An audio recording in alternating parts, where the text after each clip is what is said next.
दाजु मासु छ? मासु पसलमा मासु नभएर के तिम्रो सासु हुन्छ त? कस्ता कस्ता मान्छे आउँछन् यार। ओ दाजु, राम्ररी सोध्दा राम्ररी बोल्न सक्नुहुन्न? यसरी बोलिन्छ ग्राहकसँग? राम्ररी बोल्नलाई त ग्राहक पनि राम्रो हुनु पर्यो नि। मासु पसलमा आएर मासु पाइन्छ कि पाइँदैन भनेर सोध्छ। ल ल, धेरै नकराउनु, मलाई 5 केजी मासु दिनुस्। 5 केजी? तिमी आफै 4 केजीको छौ होला, 5 केजी मासु कसरी बोक्छौ? अबे साले, जसरी बोके नि तपाईलाई किन चाहियो? तपाई मासु जोख्नु न। मासु काटेकै छैन, कसरी जोख्नु? त्यसो भए काट्नुस् न त। कसरी काट्नु? मासु नै छैन। अनि त्यो चाहिँ के हो त? यो मासु त बेच्नलाई राखेको होइन नि भाइ।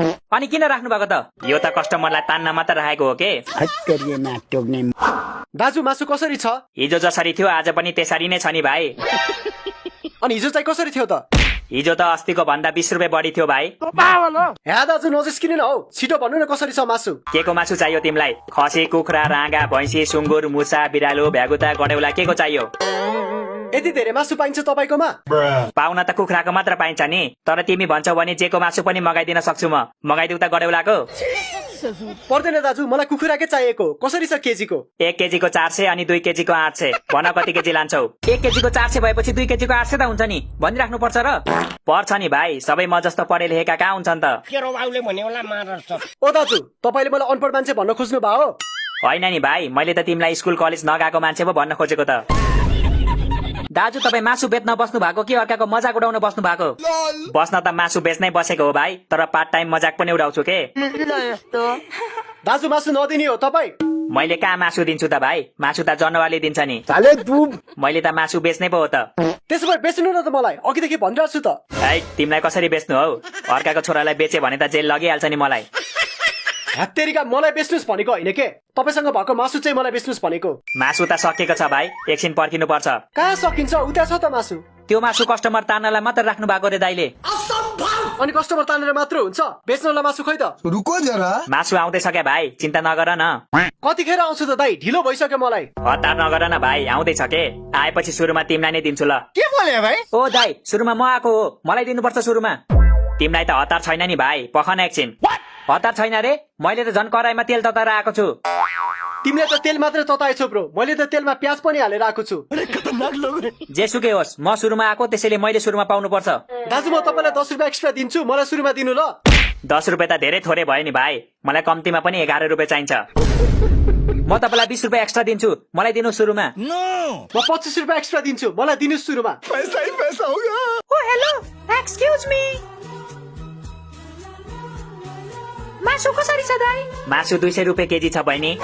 200 रे? अघि त 400 रुपियाँ केजी भनेको होइन? अघि पो 400 थियो त, अहिले त घटेर 200 भइसक्यो नि। म आएको 5 मिनट हुँदैछ, 5 मिनटमै भाउ घट्यो। 5 मिनटमा कस्ता कस्ताको भाउ घट्छ, यो मासु के हो र? कति दिउँ बहिनी? मलाई 2 केजी गरिदिनु ल। हस्, एकछिन है त। अन्जु, यता आएर बस, मासु आएको छैन रे। कसले भनेको आएको छैन? यो चाहिँ के हो त?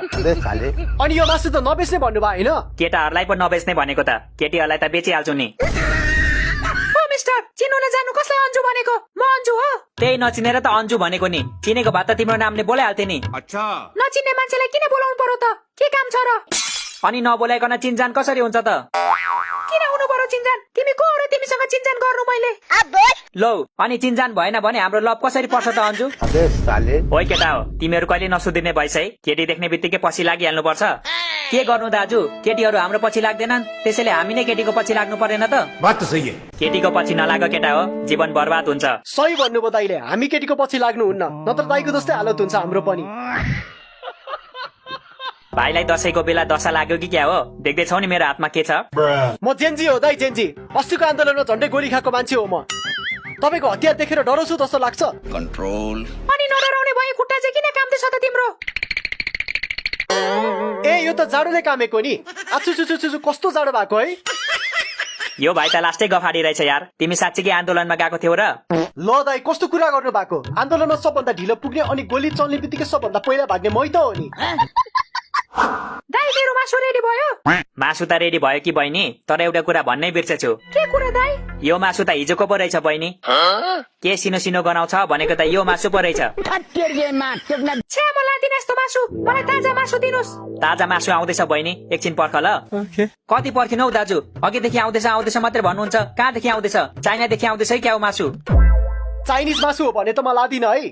चाइनिज होइन के भाइ, नेपाली लोकल मासु हो के, एकदम मिठो हुन्छ।